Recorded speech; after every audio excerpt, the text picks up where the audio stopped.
Hello friends, welcome back. स्वागत है आपका हेल्थ केयर और हेल्थ केयर के साथ साथ कहीं ना कहीं पॉलिटी एंड गवर्नेंस या एक एडमिनिस्ट्रेटिव प्लानिंग या पॉलिसी का इशू भी जिसे कहा जा सकता है। आज हम बात करेंगे एक ऐसे सेक्शन ऑफ द सोसाइटी या उसकी केयर को लेके कि उसके बारे में आज भी इंडिया बहुत पीछे देखा जाता है। आज हम बात करेंगे पैलिएटिव केयर की। क्या होता है पैलिएटिव केयर, इंडिया में उसकी क्या कंडीशन है, क्या इश्यूज हैं, कैसे हमको माइंडसेट चेंज करने की जरूरत है और बाकी कंट्रीज में या बाकी स्टेट्स में क्या किया जा रहा है इंडिया में, जिसको बाकी स्टेट्स और डिस्ट्रिक्ट्स भी अब रेप्लिकेट कर सकते हैं। दोस्तों, किसी भी लेक्चर या किसी भी वीडियो के रिसोर्सेज के लिए डिस्क्रिप्शन सेक्शन, पहला लिंक इंग्लिश, दूसरा हिंदी और टेलीग्राम चैनल भी। शुरू करते हैं। पैलिएटिव केयर होता क्या है, टेक्निकली इसको जब तक आप नहीं समझ पाएंगे तब तक इस लेक्चर को, इशू को अप्रिशिएट नहीं कर पाएंगे।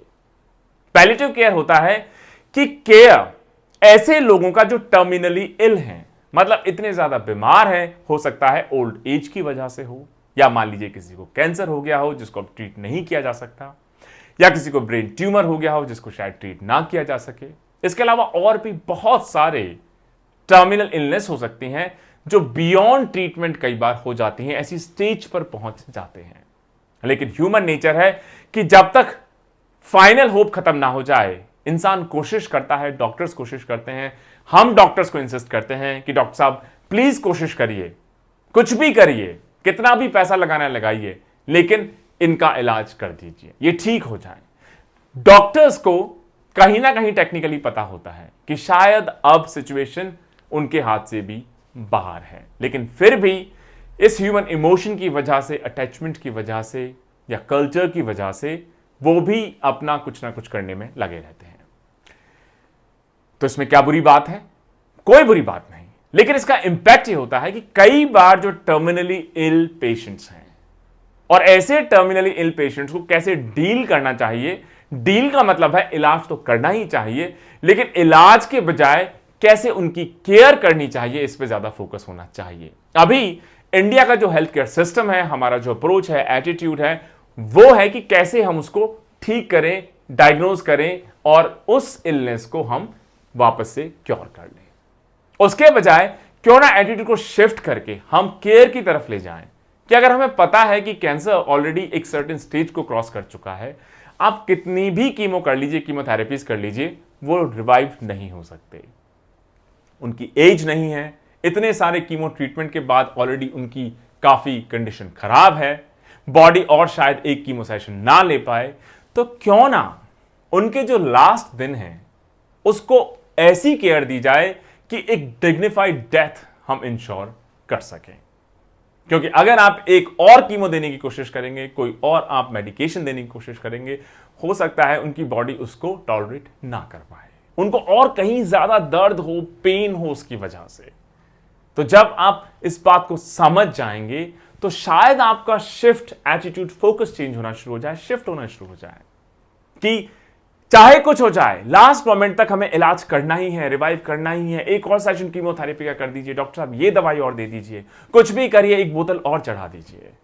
जो पेशेंट है वो शायद आपसे कह ना पा रहा हो क्योंकि उसकी हालत बहुत खराब है, लेकिन कहीं ना कहीं उसे भी लगता होगा कि मैं समझता हूं कि अब मैं रिवाइव नहीं हो सकता, तो मुझे इस ट्रीटमेंट के दर्द के बजाय मुझे एक डिग्निफाइड लाइफ, एक ऐसी लाइफ या लास्ट मेरे कुछ महीने, मेरे कुछ वीक्स, मेरे कुछ साल जो केयर से भरे हों, लव से भरे हों, मुझे कम से कम पेन हो, दर्द हो, वो मैं कहीं ज्यादा प्रेफर करूंगा rather than this cure the illness attitude. यही है पैलिएटिव केयर। और सर रॉबर्ट हचिंसन का बड़ा इंटरेस्टिंग स्टेटमेंट, जिसको आप स्क्रीन पे भी देख सकते हैं। From inability to let well alone, from too much zeal for the new and contempt for what is old, from putting knowledge before wisdom, science before art, and cleverness before common sense, from treating patients as cases, and from making the cure of the disease more grievous than endurance of the same. मतलब disease का जो cure है, इलाज है, उसको आप कहीं ज्यादा दिक्कत भरा, दर्द भरा, ग्रीवियस बना देंगे उस बीमारी को झेलने के बजाय। गुड लॉर्ड डिलीवर अस। एक बड़ा इंटरेस्टिंग एग्जांपल, एक 84 year let's say old lady है, जो एक एक्यूट डीकॉम्पनसेशन खासतौर से उनके हार्ट डिजीज को लेके बहुत पहले से सफर कर रही हैं, इमरजेंसी डिपार्टमेंट में भर्ती हैं, डॉक्टर्स उनको स्टेबलाइज करने की कोशिश कर रहे हैं और उनको भी पता है, डॉक्टर्स को भी पता है कि उनको लास्ट स्टेज हार्ट डिजीज है, कोई इंप्रूवमेंट नहीं हो रहा बेस्ट एफर्ट्स के बाद में। उनके लंग्स ऑलरेडी वाटर से फ्लडेड हैं, उनका ब्लड प्रेशर रिकॉर्डेबल ही नहीं रहा और उनका हार्ट अब बेयरली पंप कर रहा है कोई भी ब्लड।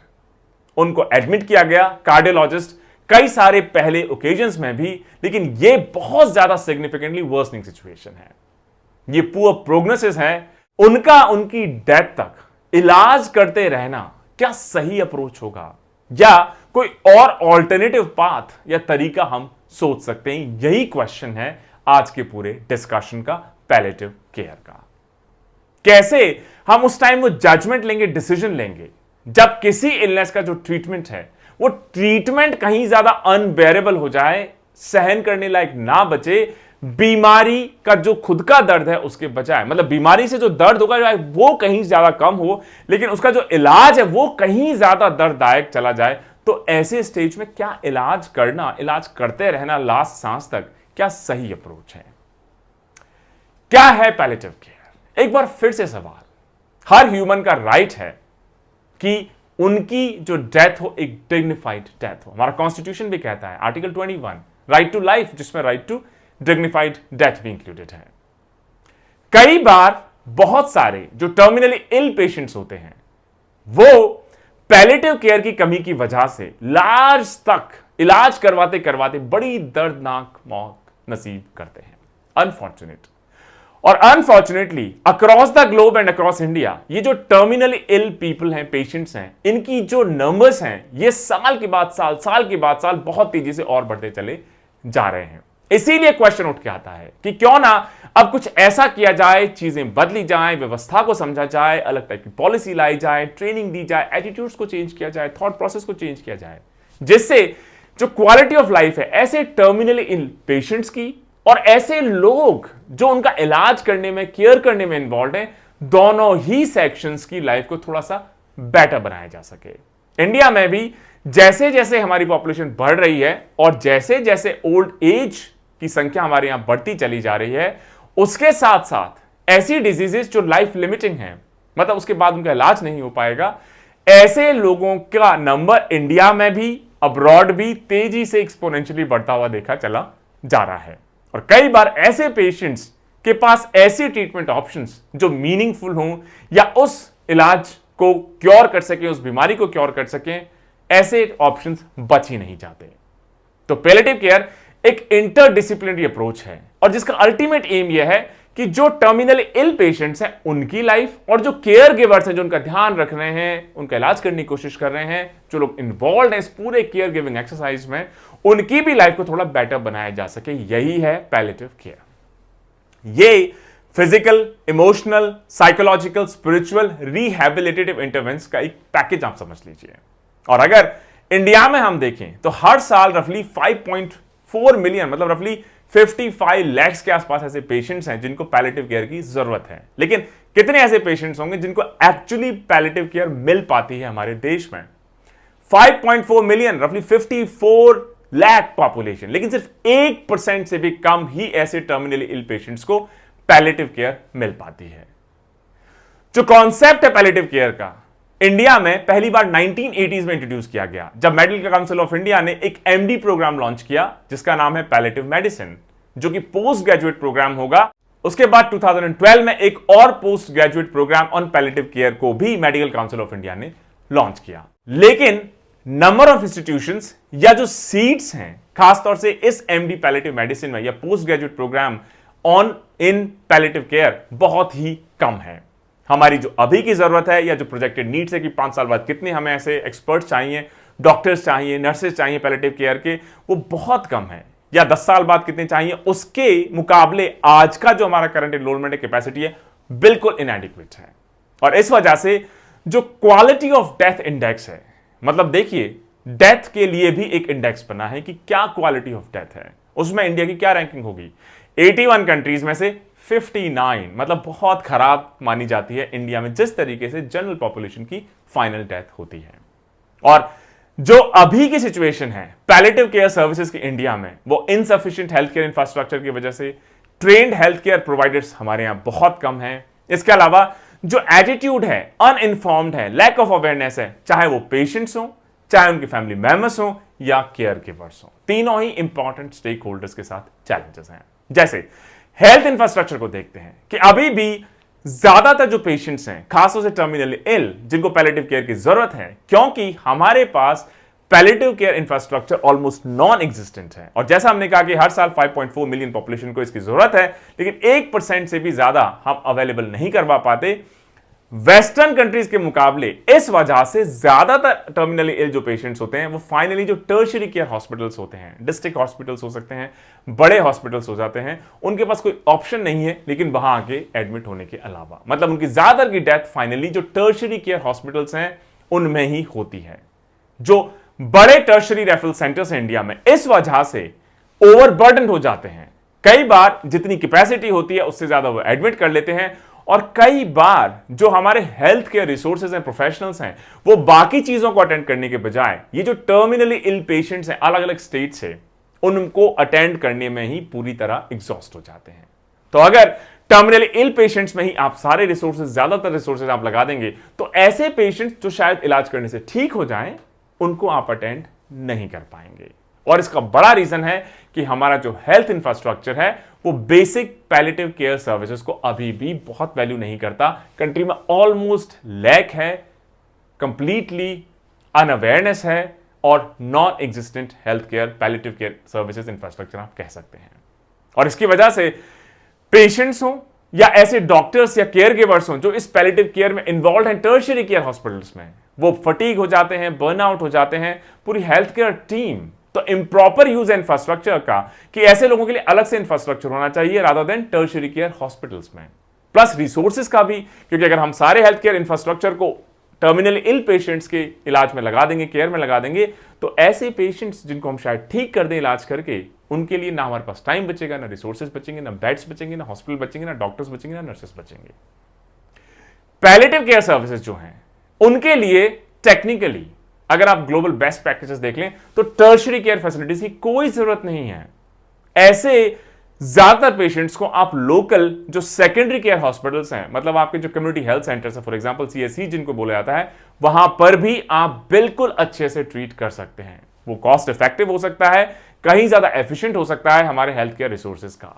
तो हमें हेल्थ इंफ्रास्ट्रक्चर को चेंज करना होगा, टर्शियरी केयर हॉस्पिटल्स की डिपेंडेंसी कम करनी होगी, उसके बजाय हमने डेडिकेटेड पैलेटिव केयर सेंटर को स्टैब्लिश करना होगा, या जो लोकल लेवल पे सेकेंडरी केयर हॉस्पिटल्स हैं उनको हमें इक्विप करना होगा, बेटर ट्रेनिंग देनी होगी, लोगों को इंफ्रास्ट्रक्चर प्रोवाइड करना होगा, माइंडसेट चेंज करना होगा, पहला चेंज। दूसरा, हमें ट्रेनिंग में चेंज लाने होंगे, चाहे हेल्थ प्रोफेशनल्स हो या सपोर्ट स्टाफ हो। आज की डेट में भी ऐसे बहुत कम लोग हैं जो इंटरेस्टेड होते हैं, बाय चॉइस चूज करते हैं पैलेटिव केयर को, क्योंकि कई बार होता है कि हमारे पास ट्रेनिंग कैपेसिटी नहीं है, या इतना लुक्रेटिव नहीं समझा जाता कि पैसा इसमें लोग बहुत नहीं कमा पाते, या नॉलेज ना हो कि इसमें कैरियर ट्रैजेक्टरी मेरी कैसे होगी, एम्प्लॉयबिलिटी का प्रॉब्लम हो, इन सभी को भी हमें फिक्स करना होगा। इसके अलावा बहुत सारे लोग एडमिशन इसलिए भी नहीं लेते पैलेटिव केयर में या उसमें कैरियर परस्यू नहीं करते कि एक स्टिग्मा अटैच्ड है पैलेटिव केयर के साथ कि आप ऐसे लोगों का इलाज कर रहे हैं जिनका एक्चुअली इलाज करना बहुत मुश्किल है या शायद इलाज करना पॉसिबल नहीं है।